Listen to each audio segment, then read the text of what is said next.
Good morning, race fans. Thanks for joining us today. I'm Tyler White, here to bring you today's NASCAR updates. We're racing this week at the Auto Club Speedway in Fontana, California, which is just outside of Los Angeles. And believe me, the racing today and tomorrow will be even more intense than an episode of Wheel of Fortune and Jeopardy taped at the Sony Pictures Studios in nearby Culver City. We'll get to that in a moment, but right now, here's our top story. Goodyear is set to run 6 spring tire test sessions. Goodyear has announced that since the cold and snowy winter is over, and that spring is here and the warm weather is here, it's time to go back to Goodyear tire testing. Those 6 spring test sessions will start Tuesday and Wednesday at Sonoma and will continue April 8th and 9th at Michigan, April 14th at Kansas, May 6th and 7th at Daytona, May 20th and 21st at Kentucky, and June 10th and June 11th at Chicago. Now let me kind of run down and explain what Goodyear has 12 test sessions a year. 6 in spring and early summer, and 6 in the fall. And what they do, they bring several compounds to the track to test out. They only test at tracks that have either just been paved or have not been paved in over 3 years. Now, not every driver is going to test in these sessions. They only call certain select drivers to test at these tracks and participate in these test sessions. They have 2 test sessions a day, one in the morning and the other one in the afternoon. And after each test session, the drivers will sit down with Goodyear and talk about which tire they like, which tire compound they want to race with when we go back to the track. And this was mandated after the 2010 Daytona 500 was delayed twice because of potholes. Now, I don't look at this just as a test session, but I also look at this as advantage for these drivers that test at these tracks. So, the drivers that participate in these 6 spring tire test sessions, expect them to have a good run when we go to these tracks for race weekend.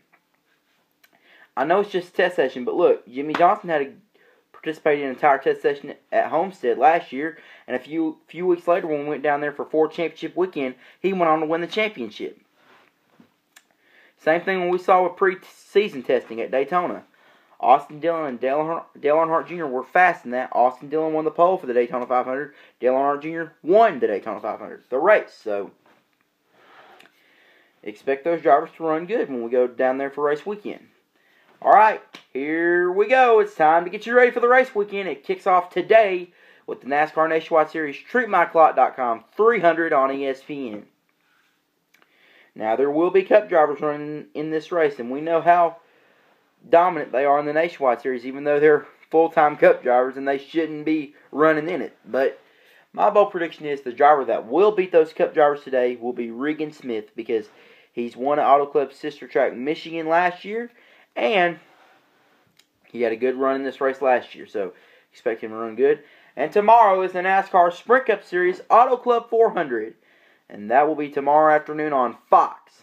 Expect Dale Earnhardt Jr. to have a good run. He finished second in this race last year.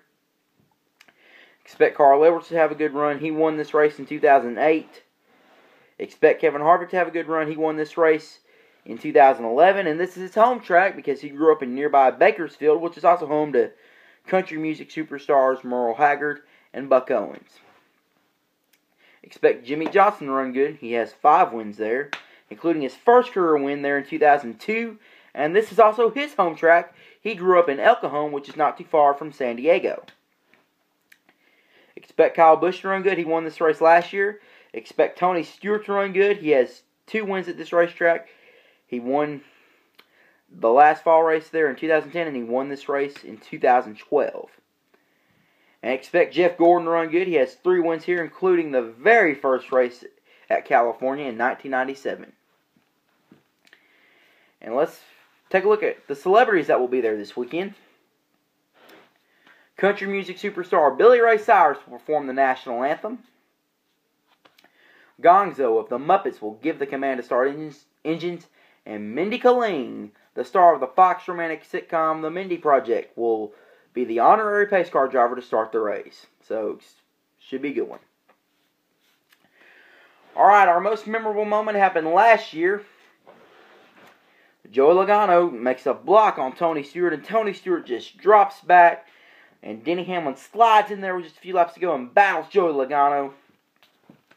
And as Mike Joyce said in the broadcast, they were teammates in 2012, rivals in 2013, and on the last lap, Joey Logano wrecks both of them, sending Denny Hamlin hard into the wall, and Denny Hamlin had a severe back injury, had to spend the night at the hospital, and was sidelined for 4 weeks, and it ruined his chances of making the chase in 2013. Kyle Busch just snuck by him and won the race, doing the weekend sweep after winning the nationwide race the day before. But after the race, the Jerry Springer show breaks loose as Tony Stewart and Joey Logano fought after the race. And during the post-race interview with Fox's Steve Burns, Tony Stewart had a few choice words for Joey Logano. Now, that was a crazy race. It was a great and exciting finish. And normally when we talk about finishes at Fontana, we talk about a driver running out of gas from the last lap, and the driver in second place steals the win from him. And we also talk about long green flag runs and fuel mileage. But that wasn't the case last year. Last year was like a short track race. And if we see this again tomorrow, then I say give Auto Club Speedway their fall race back, because I'm telling you, I've never been a huge fan of Auto Club Speedway, because haven't really seen a lot of excitement over the years, but we saw a lot of excitement last year, and I'll tell you that. Alright, here's a look at our weather report from Fox 11 in Los Angeles. Beginning with today's race, for the nationwide race, lots of sunshine and a high of 73. Beautiful day to watch a nationwide race, and it's going to also be beautiful tomorrow for the Cup race. Lots of sunshine and a high of 79. So, typical Southern California weather. Beautiful day to watch a race, and I'll tell you what. Last week it was rainy and cold at Bristol. This week, just a typical Southern California day. Lots of sunshine, highs in the 70s. So, a perfect day to watch the driver's race. Alright, that is our webcast today. Thank you for joining us. I'm Tyler White. We're going to be back here Monday to recap the race. And we'll look at the points. Plus, for those of you who are heading out to the test session at Sonoma on Tuesday and Wednesday, we'll have a weather report from CBS affiliate KPIX5 in San Francisco. Until then, this is Tyler White reminding you, for you to do unto others, you would have them do to you. Have a great day, everybody.